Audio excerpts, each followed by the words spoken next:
4 monjas desaparecieron en 1980 y por 28 años nadie se atrevió a hablar de lo que realmente pasó. Ahora, el padre Samuel Castillo regresa a Milagros, Jalisco, cargando solo con su culpa y una desesperada esperanza de justicia. Pero lo que descubre es mucho peor que una simple desaparición. ¿Te imaginas un secreto tan oscuro que ha estado enterrado bajo tierras de cultivo y silencio por casi 3 décadas? Un secreto que desafía todo en lo que el pueblo cree y pone la fe del padre Samuel a la prueba definitiva. Esto no es solo un misterio. Es una batalla contra el poder que un hombre ejerce sobre una comunidad y contra las cicatrices que nunca sanaron. Te retamos a que nos acompañes. ¿Te atreverás a enfrentar la verdad oculta en las sombras? Míralo ahora, porque hay secretos que se niegan a permanecer enterrados.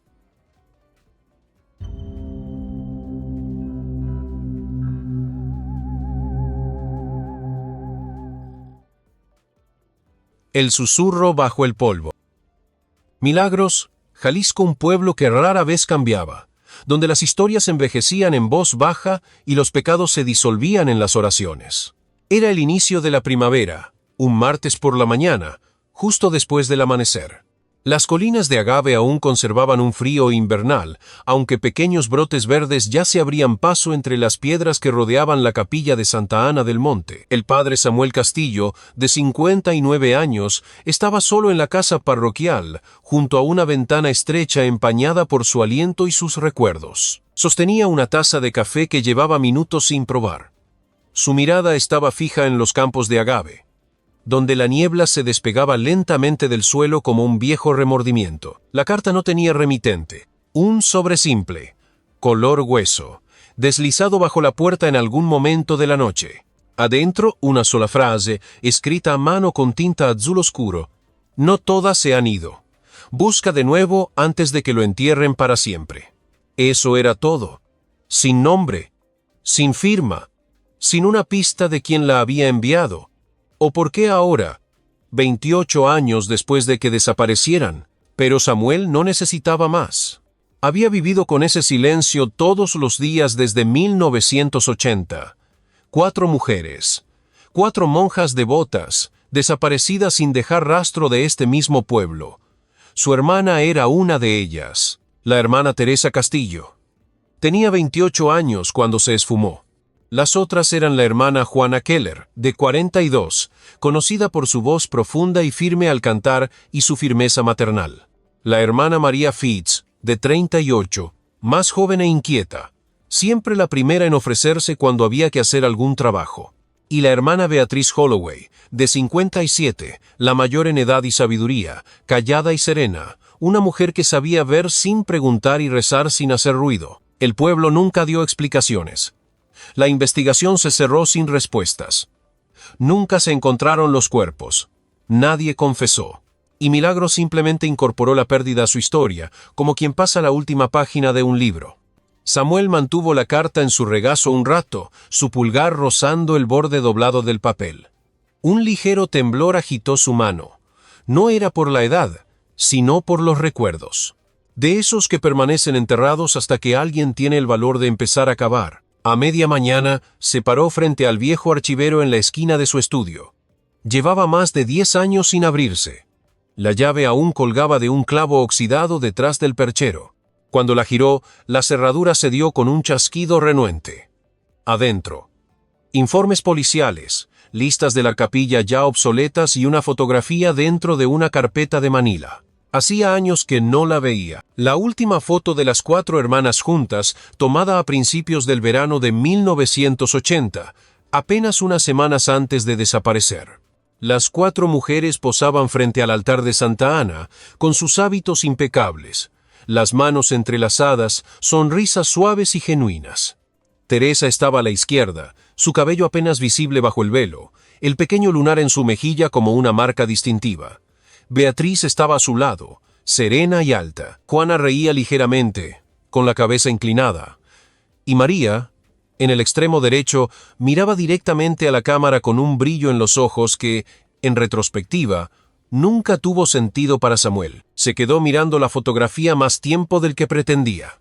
Entonces, algo desconocido le llamó la atención. Justo debajo del marco de madera, una marca tenue tallada en el nogal.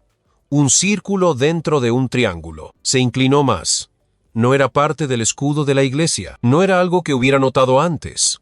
No tenía por qué estar ahí. Pero ahí estaba. Deliberada, superficial, precisa. La trazó con la yema del dedo. El aire del estudio se sintió de pronto más frío. Esa tarde el cielo se tornó de un azul pálido. Samuel condujo por el sinuoso camino al norte del pueblo, donde la capilla de Santa Ana del Monte aún se mantenía en pie. La estructura se inclinaba suavemente hacia los árboles, con enredaderas trepando por la piedra como venas. No había vuelto desde la vigilia con velas después de la desaparición, cuando la esperanza todavía tenía una pequeña llama. La puerta principal se abrió con un quejido reacio. El polvo se arremolinaba en el aire como una respiración contenida por demasiado tiempo. Las bancas seguían desiguales. Una se había derrumbado con una viga partida y astillada. El altar estaba cubierto de telarañas. Pero la fotografía aún colgaba, ligeramente inclinada, clavada a la piedra con 2 alfileres oxidados. La miró de nuevo. Luego bajó la vista a la marca tallada. Seguía ahí. Pasó detrás del altar, hacia una ventana estrecha donde los ladrillos habían comenzado a desmoronarse. Un olor extraño lo detuvo. Ceniza, no fresca, no densa, pero inconfundible. Provenía de detrás de la pared, débil y penetrante, como si algo se hubiera quemado allí alguna vez y nunca se hubiera extinguido del todo. Esa noche, subió los pocos escalones del porche de Haroldo Jiménez. Haroldo había sido el cuidador de la capilla. Ahora, con más de 70 años, vivía solo en las afueras de Milagros, en una casa que se inclinaba tanto como la capilla. Haroldo abrió la puerta lentamente. Ya llovió, padre. Ha vuelto por eso, ¿verdad?, dijo, con voz plana. Samuel no respondió de inmediato. Miró más allá del hombre, hacia el pasillo oscuro que había detrás. Recibí una carta, dijo finalmente, sobre las hermanas.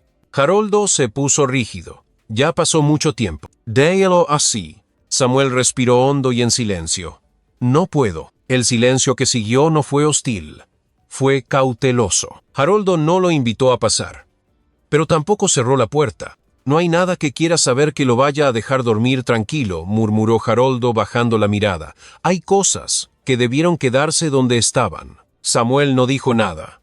Solo asintió y se retiró del porche. Esa noche, sentado junto a la misma ventana donde había comenzado la mañana, desdobló la carta de nuevo. Sus dedos alisaron el pliegue.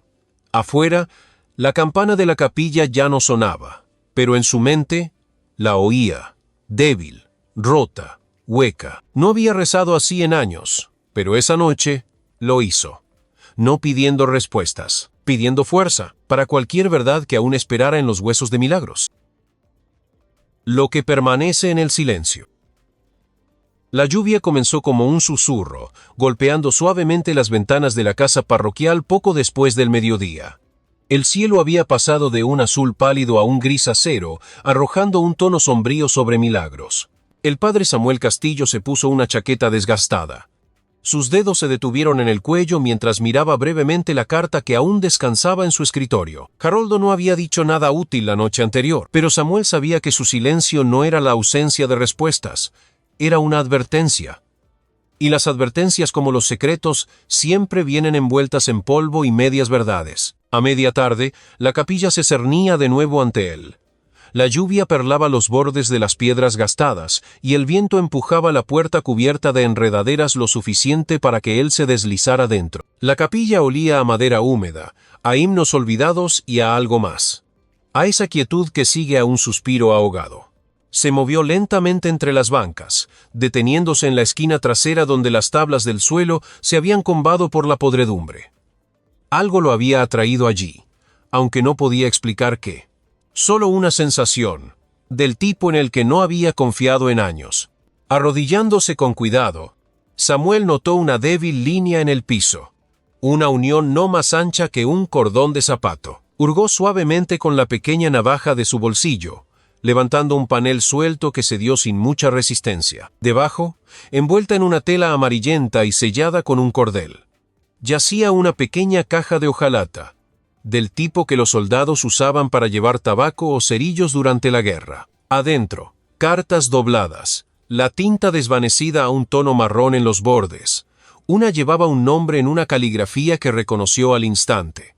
Teresa. La carta estaba fechada apenas unos días antes de la desaparición. Su letra era tranquila, pero con un matiz de inquietud. Aquí hay algo que no se siente bien. El silencio por la noche no es paz. Es vigilancia. La hermana Beatriz dice que solo es el viento, pero a veces veo cosas. Sombras que se mueven cuando no hay nadie. Alguien ha estado abriendo el portón trasero por la noche.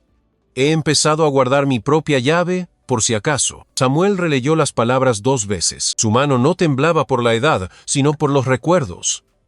Teresa siempre había sido intuitiva, sensible, pero nunca se asustaba fácilmente.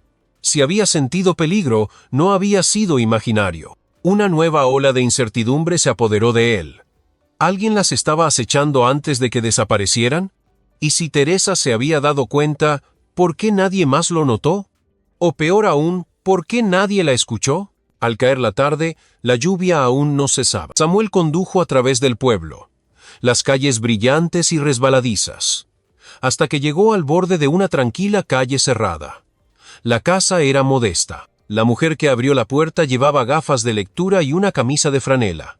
Parecía mayor de lo que recordaba, pero sus ojos seguían tan agudos como siempre. Samuel dijo, sin hostilidad: ¿Cuánto tiempo? Demasiado, Isa. Isa Delgado había sido investigadora en la policía local. Se retiró hace más de una década y ahora escribía como freelance para el modesto periódico del pueblo. Se rumoreaba que rechazó ascensos después de que un caso sin resolver le rompiera el espíritu. Samuel siempre sospechó que fue este. Le entregó la carta de Teresa sin decir palabra. Isa la leyó lentamente, frunciendo el ceño. ¿Por qué ahora?, murmuró. ¿Quién te dio esto? Anónimo, dijo él. La encontré bajo el suelo de la capilla. Ella asintió una vez, casi para sí misma, y luego se hizo a un lado para dejarlo entrar. Su sala estaba atiborrada de libros, archivadores y pilas de papeles que se inclinaban como centinelas agotados. Mientras tomaban té, Isa admitió que nunca había soltado el caso. El pueblo lo había forzado a cerrarse, pero ella había guardado todos los archivos que pudo. Sacó una carpeta marcada como Santa Ana y la abrió. ¿Te acuerdas de don Silas Serrano?, preguntó. Samuel asintió. El de los bienes raíces. Mucha lana. Donó bancas a la iglesia y compró todas las tierras detrás de la capilla justo un mes después de que las hermanas desaparecieran.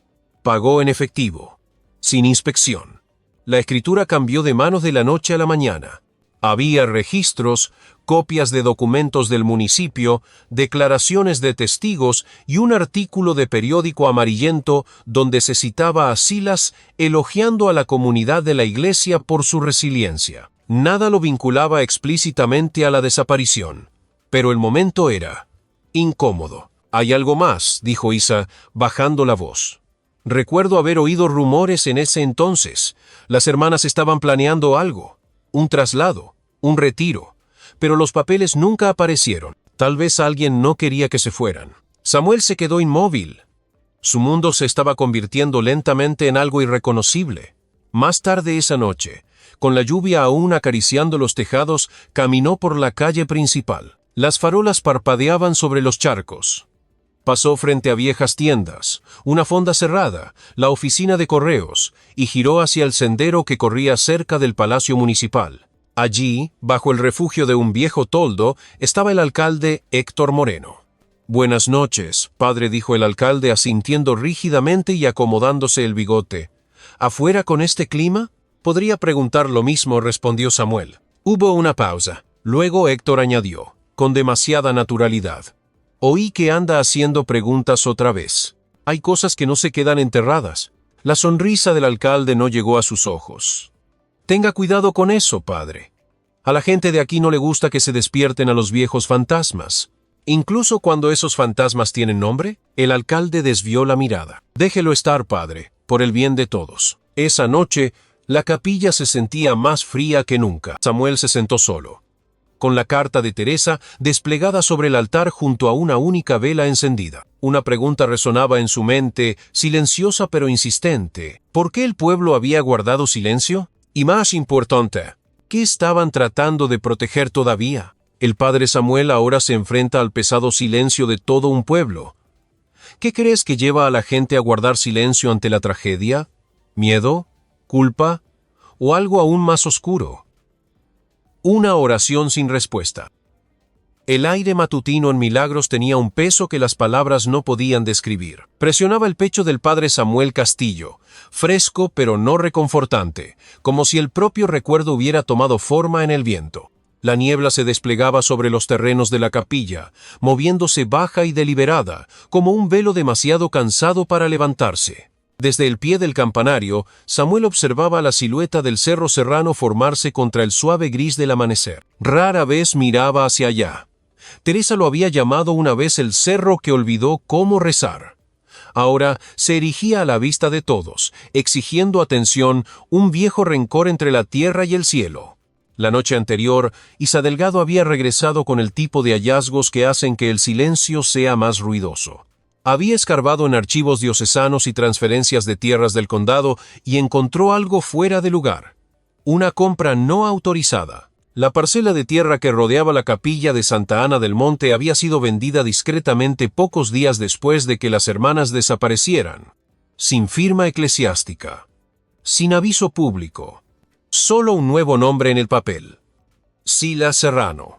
Y así, esa mañana, Samuel e Isa caminaron por el sinuoso sendero de grava hacia la hacienda que coronaba el cerro. La residencia Serrano se alzaba como una reliquia de otro tiempo.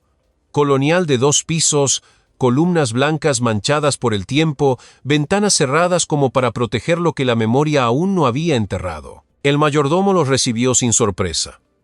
Los condujo a un estudio que olía a cedro, a barniz y a algo más antiguo, como miedo, quizás, seco en las tablas del suelo. Don Silas Serrano estaba sentado detrás de un amplio escritorio, sosteniendo un puro apagado como si lo anclara. Padre Castillo dijo sin calidez: «Señorita Delgado, déjenme adivinar. No es una visita social». Samuel asintió, su tono parejo. «Estamos aquí por las tierras cercanas a Santa Ana, y por las mujeres que desaparecieron». Silas se reclinó. «De eso hace casi 3 décadas. No me concernía entonces. No me concierne ahora. Y sin embargo, dijo Isa, usted adquirió esas tierras justo después de su desaparición». Silas la miró a los ojos. «Coincidencia. La iglesia las dejó abandonadas. Vi una oportunidad. El silencio en la habitación no era solo quietud, era un silencio curado». Samuel lo sintió posarse sobre sus hombros como ceniza vieja. Vio cómo la mirada de Isa se desviaba hacia un libro en el estante, encuadernado en cuero, grueso, ligeramente fuera de lugar. Ninguno de los dos lo mencionó, pero ambos lo notaron. Silas respondió a las preguntas con un desapego pulcro, ofreciendo hechos legales en lugar de opiniones personales. Cuando se le preguntó si había interactuado con las hermanas, dudó y luego respondió: «Mantuve mi distancia. Eran mujeres de Dios. Respetaba eso. Sus palabras no tenían peso. Se sentían ensayadas, practicadas como un sermón en el que nunca creyó. Afuera, la niebla se aferraba a sus abrigos mientras descendían el cerro. Solo cuando la hacienda quedó fuera de la vista, Isa habló. «Aquí hay gato encerrado. Está escondiendo algo». La voz de Samuel era más baja, y está muy acostumbrado a hacerlo. De vuelta en casa de Isa, ella sacó una pequeña cámara del bolsillo de su abrigo. Un clic dentro del estudio de Silas había capturado el título de ese libro torcido. Gracia Hueca, Memorias de Liliana M. Rastrearon el nombre en bases de datos de bibliotecas y la encontraron: Liliana Montoya, ya fallecida, una vez asistente personal de don Silas Serrano. Sus memorias, impresas de forma privada y casi olvidadas, contenían páginas que temblaban como confesiones susurradas. Una entrada, fechada 6 semanas antes de que las hermanas desaparecieran. Algo anda mal en la capilla. La hermana Teresa llora durante la oración de la tarde. La hermana Juana camina por los terrenos a horas que no tienen sentido. La hermana María no come con las demás. Y Beatriz, Dios la ayude. Beatriz tararea himnos que nadie le enseñó, en un idioma que no conozco. Don Silas me dice que no interfiera. Pero, ¿cómo puedo quedarme callada? Otro pasaje describía visitantes nocturnos. Hombres no identificados, llegadas tardías, conversaciones en la sombra, menciones de realineación y restauración. No eran palabras de fe, eran palabras de control. Samuel leyó en silencio. Sus dedos se curvaron alrededor del borde de la página. Esto no era solo inquietud espiritual, murmuró. Era otra cosa. Y Silas lo sabía, dijo Isa. Siempre lo supo. Las entradas no eran admisibles en un tribunal. No eran un testimonio formal. Pero eran algo más fuerte. La verdad sin permiso. De la que perdura. Esa noche, Samuel regresó solo a la capilla. Se movió lentamente entre las bancas, pasando los dedos por la madera gastada, deteniéndose en el altar donde Teresa una vez se arrodilló. La luz de una sola vela parpadeaba hacia arriba, proyectando colores fracturados a través del vitral y sobre su rostro. Norezu, escuchó, y entonces le llegó el pensamiento, silencioso, agudo, inoportuno, ¿y si este pueblo no había olvidado? ¿Y si había elegido no recordar? No un silencio por ignorancia. Un silencio por diseño. La misericordia que no fue. Milagros siempre había sido un pueblo tranquilo, pero nunca tan quieto. En los días que siguieron a su encuentro con don Silas Serrano, el padre Samuel Castillo se encontró a la deriva por el pueblo, por sus recuerdos, por el velo cada vez más fino que una vez había separado el pasado del presente. Cada mañana llegaba con la niebla habitual, pero ahora se quedaba más tiempo, como si no quisiera irse. Se aferraba a los terrenos de la capilla, se enroscaba alrededor de las lápidas, susurraba a lo largo de los aleros de Santa Ana como un hombre olvidado, pero no perdonado. Había empezado a despertar temprano, mucho antes de que el primer pájaro se atreviera a romper el silencio. No para preparar la misa, no para limpiar las bancas. Se sentaba en la sacristía a oscuras con la puerta entreabierta, como invitando a los fantasmas a entrar. El silencio allí era diferente al que reinaba afuera. Estaba vivo, escuchaba, contenía la respiración con él.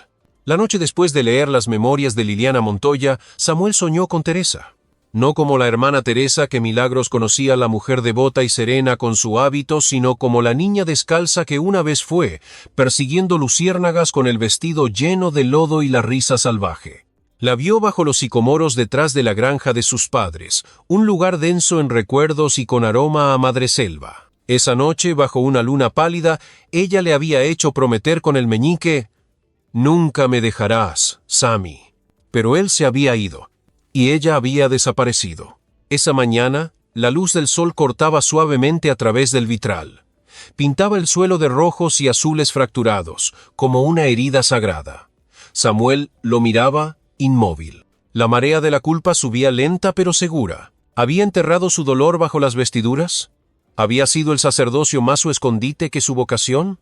Recordó la primera vez que Teresa acudió a él llorando después de la oración de la tarde, susurrando sobre ruidos extraños cerca del jardín. Susurros, pasos. Un himno que nadie le había enseñado. Él tenía 19 años entonces.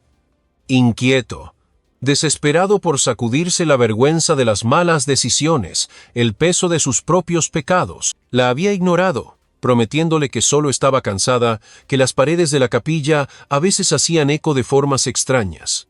Ahora sabía la verdad. De vuelta en casa de Isa Delgado, se sentaron en silencio con un café tibio. Las memorias de Liliana yacían abiertas entre ellos como una confesión a medias. Repasaron los pasajes de nuevo, más despacio esta vez.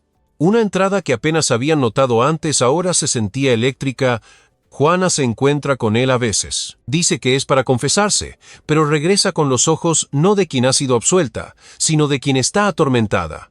Silas la llama por otro nombre cuando no hay nadie cerca. Ya no sé qué los une. Juana. La hermana Juana.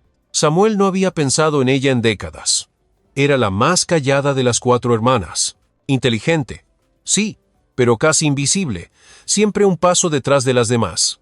Con las manos entrelazadas y la mirada baja. La gente rara vez se fija en los silenciosos hasta que el silencio es todo lo que dejan. ¿Crees que estaban involucrados?, preguntó Isa, con el ceño fruncido. Creo que ella le tenía miedo, respondió Samuel.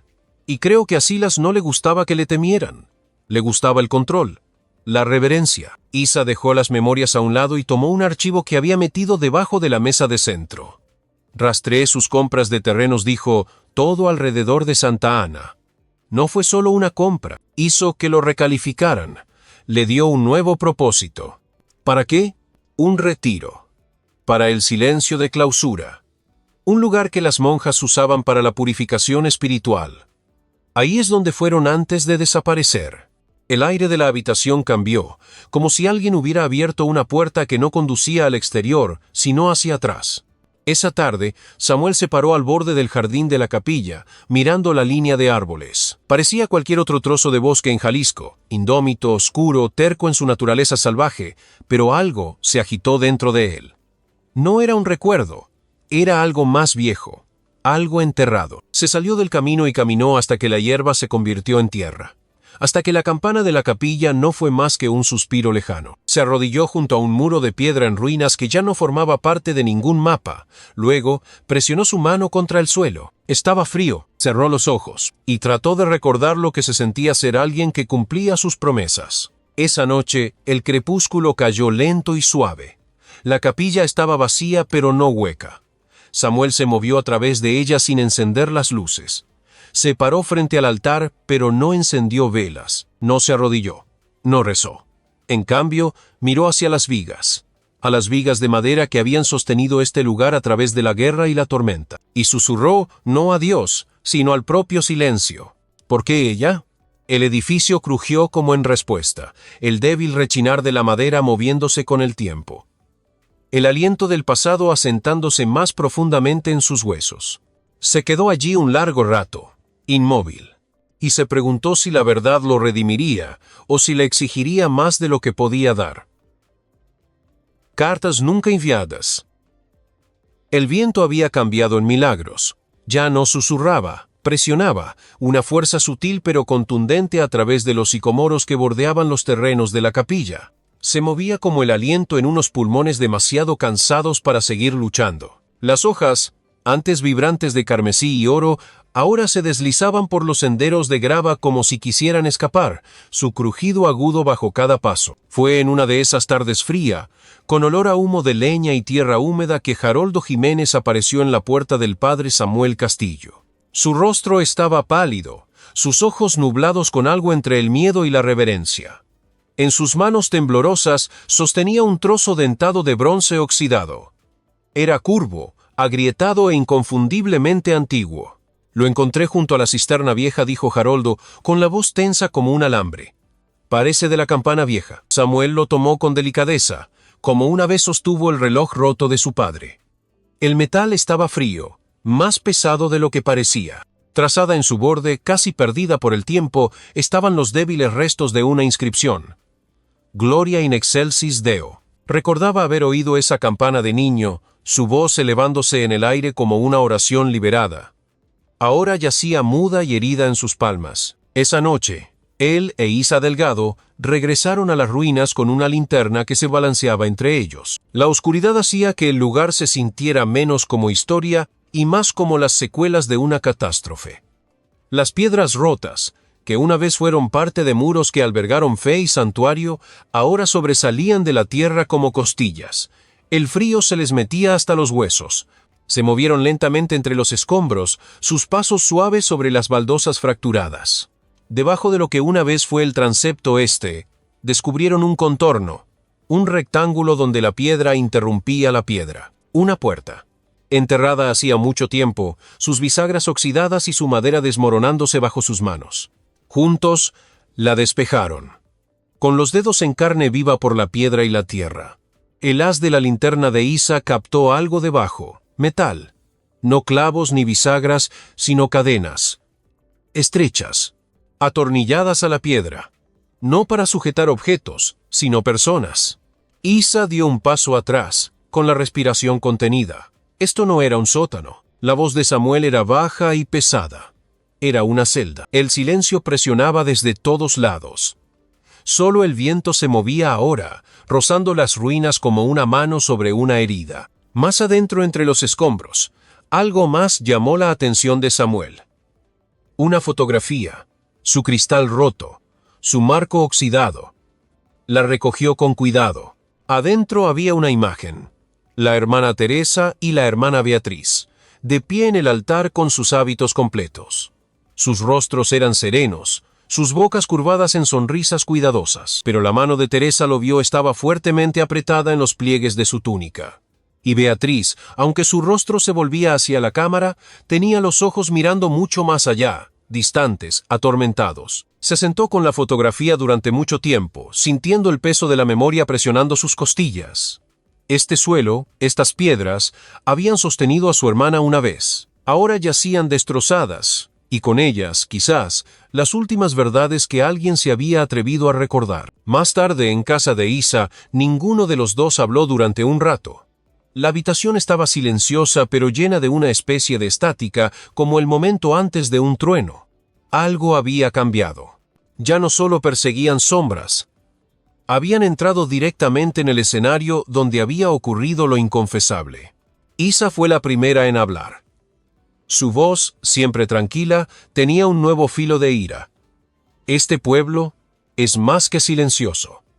Es cómplice. Samuel asintió lentamente. Me pregunto si alguna vez gritó, si alguien la oyó, si se dieron la vuelta. Los ojos de Isa se desviaron hacia la ventana. Hay más. Elena Carrasco. Está desaparecida. El nombre cayó como una piedra. ¿Qué? Samuel se incorporó. Quedó de verme ayer, dijo Isa. Nunca llegó. Su coche sigue en su casa. Nadie la ha visto desde el miércoles. Elena Carrasco había sido amiga de las hermanas. Amable, callada, el tipo de persona que olvidarías en una multitud, hasta que necesitaras algo real. Una vez le dijo a Isa que don Silas Serrano había ido a su casa una noche tarde sin ser invitado preguntando por Teresa. Preguntas que ningún extraño habría sabido hacer. Y ahora ella también se había ido. Samuel se puso de pie, el dolor en su pecho apretándose como un cinturón. Sus manos todavía estaban sucias de las ruinas, del lugar donde las cadenas una vez sujetaron a mujeres de Dios. Las miró como si las viera por primera vez. ¿Y si esto nunca se detuvo?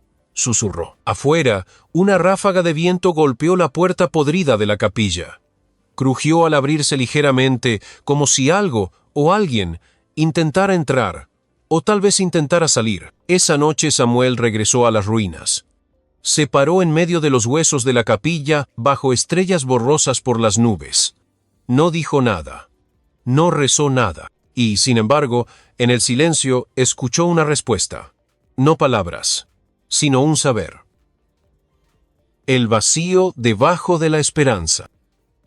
Los terrenos de la capilla no habían conocido el verdadero silencio en décadas. No el silencio de la reverencia o la oración, sino el que se asienta después de que todo el ruido ha huido, dejando solo el aliento del recuerdo. Para el padre Samuel Castillo, las ruinas ya no se sentían abandonadas. Se sentían como si estuvieran escuchando. Se sentó en los escalones de piedra que una vez conducían a las grandes puertas de madera de la nave. Ahora nada más que astillas. Su aliento empañaba el aire en lentas bocanadas, mezclándose con el olor a pino, piedra vieja y escarcha. No había hablado desde el día anterior ni con Isa, ni siquiera en oración. No desde que Elena Carrasco desapareció. No desde que la fotografía de su hermana Teresa y la hermana Beatriz se había grabado en su memoria como un hierro candente. El viento agitaba las agujas de pino y los vidrios rotos a sus pies. En algún lugar de las ramas de arriba, un pájaro cantó y luego se cayó. Samuel se preguntó si alguna vez había llorado de verdad a Teresa, o si estos últimos 28 años no habían sido más que evasión disfrazada de sermones y rituales. El pueblo nunca le había exigido mucho. Milagros era un lugar que valoraba el silencio por encima del conflicto. Pero ahora veía ese silencio por lo que realmente era complicidad. El tipo de silencio que no solo guarda secretos, sino que les construye santuarios. Unos pasos se acercaron, medidos, cuidadosos. Samuel no se giró hasta que la sombra de Haroldo Jiménez cayó sobre el escalón junto a él. No estaba seguro de si debía venir, dijo Haroldo, casi disculpándose. De dentro de su abrigo sacó un sobre desgastado por los bordes, con el sello quebradizo por el tiempo. Samuel lo tomó lentamente. Sus dedos dudaron antes de levantar la solapa. Adentro había una sola hoja de papel, descolorida y delicada, pero la tinta, aunque tenue, todavía era legible. Se le cortó la respiración cuando vio la firma. Hermana Juana. La carta estaba dirigida a Teresa. Teresa, algo anda mal aquí. Él dice que es para la purificación espiritual, pero ya no puedo pensar con claridad. Beatriz grita en sueños. María murmura oraciones que nunca he oído. Se me olvidan las palabras de los himnos que he cantado durante años. Él dice que es una obra santa, que nos estamos alineando, pero no me siento más cerca de Dios. Siento que me estoy desvaneciendo. Incluso en la confesión no creo que estemos solas. Creo que nos están observando. Creo que está en la comida, quizás hasta en el incienso. Tengo miedo. Samuel la leyó una vez en voz alta. Luego otra vez en silencio. Cada palabra se le clavaba como astillas bajo la piel. La encontré detrás de una pared falsa, dijo Haroldo. Allá en la vieja sacristía, detrás de los cajones. Alguien la escondió. No la destruyó. La escondió. La capilla proyectaba largas sombras sobre la hierba mientras la noche se acercaba. Ninguno de los dos habló. No quedaba nada por decir que no los fracturara aún más. Más tarde, en la cocina de Isa, los tres se sentaron bajo el zumbido bajo de la luz del techo. La carta yacía entre ellos como una reliquia, sin tocar desde que la dejaron sobre la mesa. He estado leyendo los diarios, otra vez dijo Isa en voz baja. Sacó un cuaderno con una encuadernación de cuero agrietada. Este es de él, de Silas. Las manos de Samuel se enfriaron. Asintió para que ella leyera. Probé la tintura de nuevo. Juana muestra signos de resistencia. Teresa duda, pero aún obedece. Puede que necesite métodos más fuertes. La droga requiere ayuno para ser más efectiva. La obediencia mejora después de 3 días. La confesión se convierte en una herramienta, no en un sacramento. La mente no puede resistir la fe usada como arma. Hizo una pausa, visiblemente afectada. Los estaban controlando, susurró. No solo emocionalmente, químicamente. Samuel tragó saliva. La habitación parecía más pequeña. El aire pesado con verdades no dichas. Isa pasó unas páginas. Castillo volverá. Lo he sabido desde que se fue. Su culpa lo traerá de vuelta. Esa es su atadura. La verdadera prueba de fe no es creer sin pruebas. Es la obediencia a pesar de saber. Si él ve y se queda, yo tenía razón. Samuel se levantó bruscamente. La silla raspó el suelo. Su rostro estaba pálido, pero sus ojos ardían con algo que no había estado allí en años, claridad. Lo planeó, dijo Samuel. Planeó esto para mí. Haroldo miró de uno a otro. ¿Se refiere a don Silas? No había terminado, dijo Samuel. Ni conmigo, ni con Milagros. Esto nunca se trató solo de las hermanas. Se trataba de transformación, de torcer la fe hasta que se rompe. Isa se acercó. ¿Crees que Teresa lo sabía? Creo que luchó, dijo Samuel, y creo que pagó por ello. No durmió esa noche. En cambio, caminó por los terrenos en silencio, moviéndose desde la capilla en ruinas hasta los rincones olvidados del cementerio, hasta la puerta del sótano semicubierta que habían desenterrado días atrás. Colocó la carta de la hermana Juana a su lado, presionada contra su pecho. En su otro bolsillo, el diario de Silas, un grotesco evangelio de control. Al amanecer, regresó a la nave. Se paró exactamente donde una vez estuvo el altar. La piedra fundamental estaba agrietada, pero debajo de ella sintió algo más que el paso del tiempo. Era intención. Toda la desaparición de Teresa, los gritos de Juana en la noche, los ojos vacíos de Beatriz, el silencio de la gente del pueblo, todo había conducido hasta aquí. Hasta él. La capilla no se había derrumbado por negligencia, había sido abandonada para ocultar lo que una vez contuvo. No fe, sino una prueba. No un santuario, sino una jaula. Se arrodilló lentamente, no para rezar, para escuchar. Y en esa quietud lo oyó, no una voz, sino la ausencia de una. El silencio ya no estaba vacío, estaba lleno de los ecos de cada grito ahogado por el miedo, de cada verdad enterrada bajo la obediencia. Susurró al frío. Ahora te veo. No hubo respuesta, pero hubo un saber. La verdad deja rastros, incluso en el silencio. Deja esto en los comentarios si sentiste ese escalofrío. Ahora te veo. Y no parpadees, porque lo que viene a continuación fue enterrado por una razón. Enfrentando la oscuridad. El padre Samuel Castillo nunca se había sentido más lejos del púlpito, pero nunca más cerca del propósito que había detrás. Después de las revelaciones desenterradas en el diario de Silas Serrano y la devastadora verdad de la carta de la hermana Juana, Samuel ya no buscaba significado en sermones o salmos. Buscaba en los silencios entre las palabras. en el aire quieto de las habitaciones ocultas, en los fragmentos dejados por quienes se desvanecieron. Era tarde cuando él e Isa se pararon frente al portón de hierro forjado de la hacienda de Silas. Las nubes se plegaban unas sobre otras, pesadas e inmóviles, tiñendo el mundo de ese gris oscuro que hace que cada decisión se sienta como la última. La casa se alzaba detrás del portón, alta, fría y, de alguna manera, observando. Sus pasos crujieron sobre el sendero de grava con una deliberación que parecía ceremonial. La mano de Isa rozó el bolsillo de su abrigo donde guardaba una grabadora. Samuel no llevaba nada, ni siquiera su Biblia. Cuando la puerta se abrió, Silas estaba en el umbral como alguien que espera a los dolientes. Sus ojos estaban tranquilos, pero demasiado quietos. Se hizo a un lado, indicándoles que entraran con la calma de quien ha ensayado este momento muchas veces. Me preguntaba cuánto tiempo tardarían, dijo. La habitación a la que los condujo tenía paneles oscuros y sin ventanas, forrada de libros viejos y reliquias de décadas pasadas. Olía débilmente a papel y a algo más metálico, como sangre olvidada. Silas sirvió té con una calma inquietante. No les ofreció. Imagino que tienen preguntas, dijo. Pero ya sé cuáles son. Isa se sentó erguida, con la espalda rígida y la grabadora ahora sobre la mesa. Samuel permaneció de pie. ¿Qué les hizo?, preguntó Samuel. Su voz apenas un susurro. Silas inclinó la cabeza. ¿Querrás decir qué revelé en ellas? Se lanzó a una historia que al principio divagaba, rozando recuerdos de una infancia marcada por la crueldad. Una madre adoptiva que citaba las escrituras pero las usaba como un arma. El silencio como castigo. El aislamiento como virtud. Y más tarde, una necesidad, una compulsión de recrear el orden a imagen de su propio pasado destrozado. Verán, dijo, casi sonriendo, yo no destruí la fe. La refiné. La pelé hasta el hueso. Samuel sintió que la náusea le subía por el pecho. Isa permaneció con el rostro de piedra, pero sus dedos se cerraron con fuerza. ¿Por qué ellas?, dijo Samuel. ¿Por qué Teresa? Los ojos de Silas se afilaron.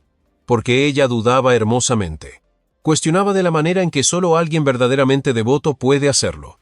Ahí es cuando la transformación es posible. Entonces llegó la verdad que Samuel había temido y para la que, de alguna manera, aún no estaba preparado. No fue un accidente, dijo Silas. Fue orquestado. Cada una de ellas, Juana, Beatriz, María y Teresa, era parte del armazón. Necesitaban ser empujadas al límite para saber qué quedaba de sí mismas, si es que quedaba algo. Su voz, suave y razonada, era peor que un grito. Las manos de Samuel se crisparon, las hizo desaparecer. Las hice enfrentar quiénes eran realmente. Las otras se quebraron. ¿Pero tu hermana? Teresa resistió. Más que la mayoría. Algo se rompió dentro de Samuel. No podía decir si era rabia, dolor o la astilla final de su fe. Su voz tembló. Usaste tu dolor para justificar la tortura. Y tú usaste el tuyo para esconderte de la verdad, replicó Silas. Por eso esperé. Por eso estás aquí. Justo en ese momento, un sonido apenas audible se filtró a través de la pared detrás de ellos. Un arrastrar de pies. Un susurro. Samuel se giró. Los ojos de Isa se clavaron en los suyos. Samuel, tenemos que irnos. Ahora. ¿Qué pasa? Pero ella ya estaba de pie. Hay algo más aquí. Observando, escuchando. El aire cambió. Ya no estaba viciado, sino cargado. Una presencia que ninguno de los dos podía nombrar. Silas no dijo nada. Su sonrisa era débil, como si se le hubiera concedido permiso. Samuel siguió a Isa fuera de la habitación, por el pasillo que de repente se sintió demasiado estrecho. Detrás de ellos, la puerta se cerró con un sonido demasiado definitivo. Afuera, el cielo había comenzado a oscurecer. Pero no era el sol poniéndose, era el conocimiento, un nuevo peso. Una sombra que se profundizaba. No hablaron hasta que llegaron al portón. Entonces Samuel se volvió hacia ella, con voz áspera. No le importa si lo exponemos. Isa asintió, porque cree que ya ganó. Verdad en la niebla. El camino que se alejaba de la hacienda de Silas Serrano serpenteaba como una cicatriz a través de las colinas. La niebla cubría Milagros, más densa ahora, pesada con el peso de cosas no dichas durante mucho tiempo. Isa conducía en silencio, sus manos apretadas al volante, los nudillos blancos por la contención. Los árboles pasaban como sombras, desdibujándose unos con otros, como si el propio pueblo ya no deseara ser visto. En el asiento del copiloto, el padre Samuel estaba rígido. La conversación con Silas resonaba en él, no en palabras, sino en sensaciones. El timbre bajo de la voz de Silas, el brillo de convicción en sus ojos. No era delirio, era certeza. Y eso era lo que más helaba a Samuel. Silas creía cada palabra que decía. No porque estuviera loco, sino porque había construido su fe sobre una base de control. Llegaron a las afueras del pueblo, donde el camino de tierra se encontraba con el asfalto. Una señal de alto surgió de la niebla como un centinela. El teléfono de Isa vibró en el tablero. Revisó el mensaje y su rostro perdió el color. Es Margarita Robles, dijo, con la voz temblorosa. Dice que Silas no ha terminado. Se encontraron con Margarita esa noche en una cafetería abandonada cerca del centro de Milagros. La puerta crujió sobre sus goznes y, adentro, el aire olía a moho y papel frío. Margarita estaba de pie cerca del fondo, abrazando una carpeta maltratada contra su pecho. Debía haber hablado antes, dijo, apenas por encima de un susurro. Pero tenía miedo. Todos lo teníamos. Abrió la carpeta sobre una mesa polvorienta. Adentro, nombres, archivos, escaneos de registros médicos, fotografías tomadas con poca luz y formularios de consentimiento con términos siniestros escritos a máquina junto a espacios en blanco sin firmar. Realineación de fe, transición devocional, calibración de obediencia. Samuel pasó cada página con manos temblorosas. ¿Esta gente es de aquí? Margarita asintió. Viudas, pacientes de cáncer, veteranos con trauma. Les dijo que podía ayudar. Lo llamó intervención basada en la fe, pero era manipulación, miedo, ensayos de drogas disfrazados de sacramento. La confesión convertida en la implantación de una culpa que no era de ellos. Un silencio siguió a sus palabras como una corriente de aire bajo la puerta. Esa noche, incapaz de dormir, Samuel regresó a las ruinas de la capilla. La niebla se aferraba a los huesos de la estructura. La linterna en su mano parpadeó mientras se movía por la nave, más allá del lugar donde el altar se había derrumbado, hacia una parte de la casa parroquial que apenas habían tocado.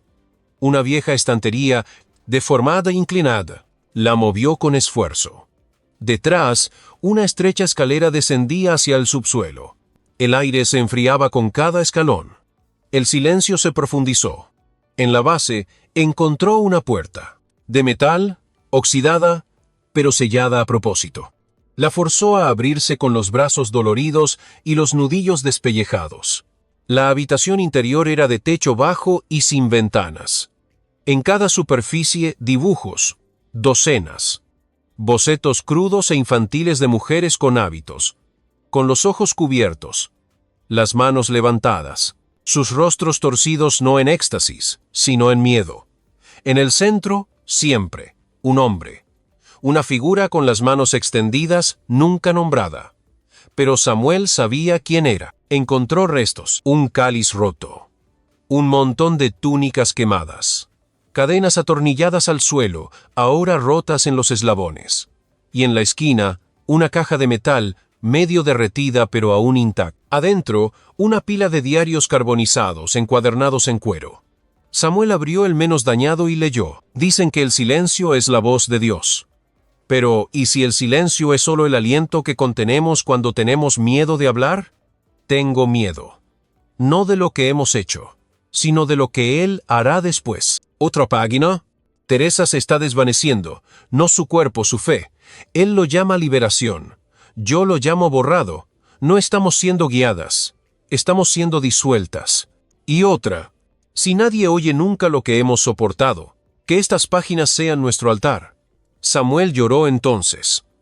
No solo por su hermana, sino por cada voz ahogada bajo la obediencia. Por cada momento en que había elegido la comodidad sobre la confrontación. Cada pregunta que no había hecho, cada silencio que había confundido con paz. A la mañana siguiente, con manos temblorosas, le llevó la caja a Isa. Esto es una doctrina, dijo ella, con lágrimas corriendo por sus mejillas. Un evangelio de control. Samuel asintió lentamente. Nunca quiso la salvación. Quiso la estructura.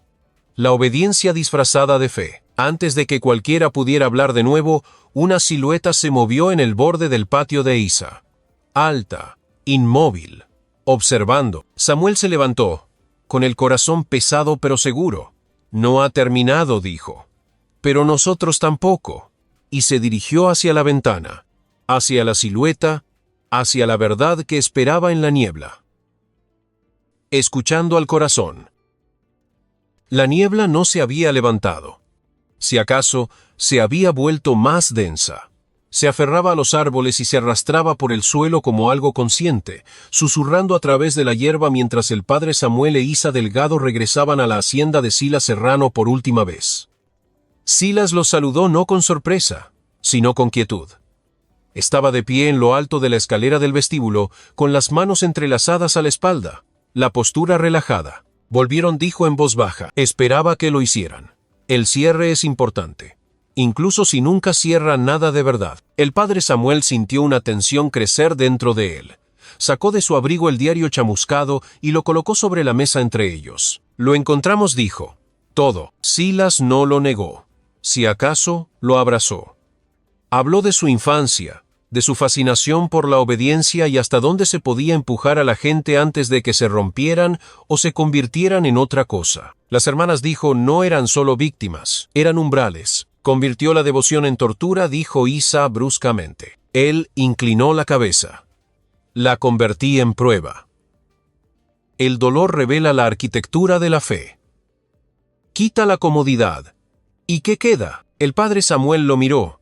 No con odio, sino con horror. Afirmas buscar la verdad, pero todo lo que has hecho es corromperla. Silas sonrió débilmente. ¿No es la corrupción solo una transformación a la que alguien más le dio un nombre? Te he traído aquí, dijo Silas, porque eres el único que podría entender.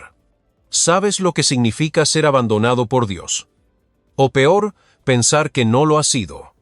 Que el silencio es parte del diseño. Se inclinó hacia adelante. Si la fe significa algo, también debe significarlo la duda. Y si de verdad crees en el perdón, entonces ofrécemelo ahora. A mí, la habitación pareció encogerse. Esta no era una batalla entre el bien y el mal, era un ajuste de cuentas. Vio a Teresa de nuevo. No en una visión, sino en un recuerdo. Su risa resonando entre los árboles de verano, sus ojos desafiantes incluso con miedo. Silas esperaba. No, dijo Samuel finalmente, su voz tranquila pero inquebrantable. No quieres perdón. Quieres validación.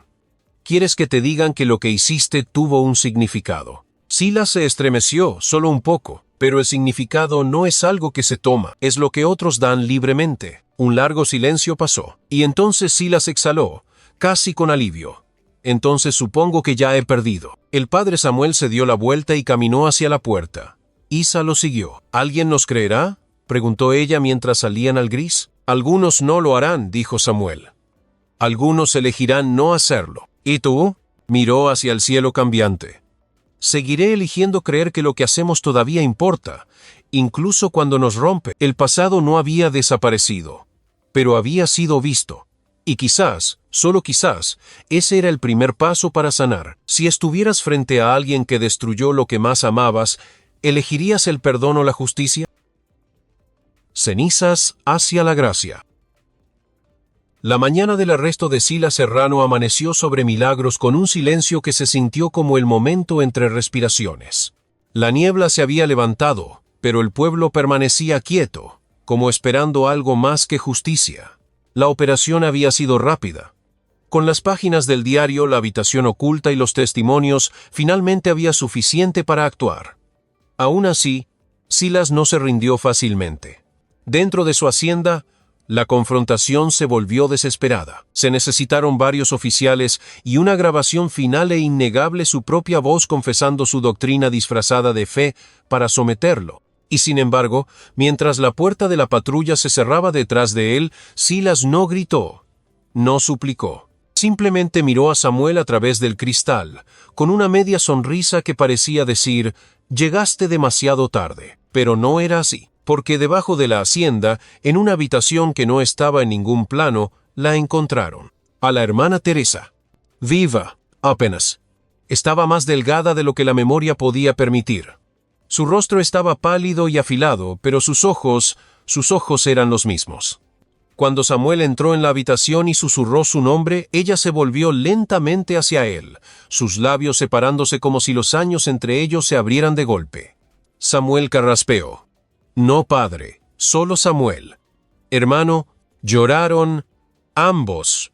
No por el tiempo perdido, sino por el tiempo encontrado. La habían mantenido con vida, apenas. Alimentada con escasez, drogada ocasionalmente. Pero su mente se había mantenido lúcida. Había llevado la cuenta de los días. Había tallado pensamientos en la piedra bajo su catre.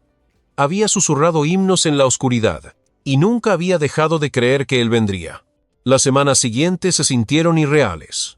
Teresa se recuperaba en un centro de cuidados. Isa la visitaba a menudo, y Samuel a diario. Había momentos en que ella hablaba de los primeros días, de María, de Juana. Pero sobre todo, se sentaban en silencio. Un silencio apacible, nacido no de la ausencia, sino de la paz. Una tarde, Teresa se volvió hacia él. No nos fallaste, dijo. Él no pudo responder. Pero algo se abrió entonces. No la pena, no la culpa, sino espacio. Espacio en su corazón para que algo más creciera. Samuel regresó solo a la vieja iglesia de Milagros. Las bancas seguían cubiertas de polvo, pero ya no se sentía atormentado. Colocó una vela cerca del altar. Una por Teresa, una por cada nombre que aún no conocía. Y una por Silas, no en perdón, sino en reconocimiento. Que incluso las historias más oscuras siguen siendo historias humanas. Que los monstruos a menudo se hacen, no nacen. Con el tiempo, la capilla reabrió, no para sermones, sino como santuario. Un lugar para sentarse, para escuchar, para empezar de nuevo. Samuel ya no llevaba su alzacuellos todos los días. Ya no hablaba de la fe con certeza, pero sí hablaba de esperanza. Y cuando la gente le preguntaba qué lo salvó, solo decía, la verdad. En Dieu est là. Una tarde, mientras el sol caía en franjas doradas sobre la vieja nave, Teresa se reunió con él allí. «Sabes», dijo, «soñé con esta habitación durante 28 años». Samuel sonrió. «Ahora es real». Ella asintió. Luego cerró los ojos. Y por primera vez rezaron juntos, no por justicia, ni venganza, ni respuestas, sino por paz.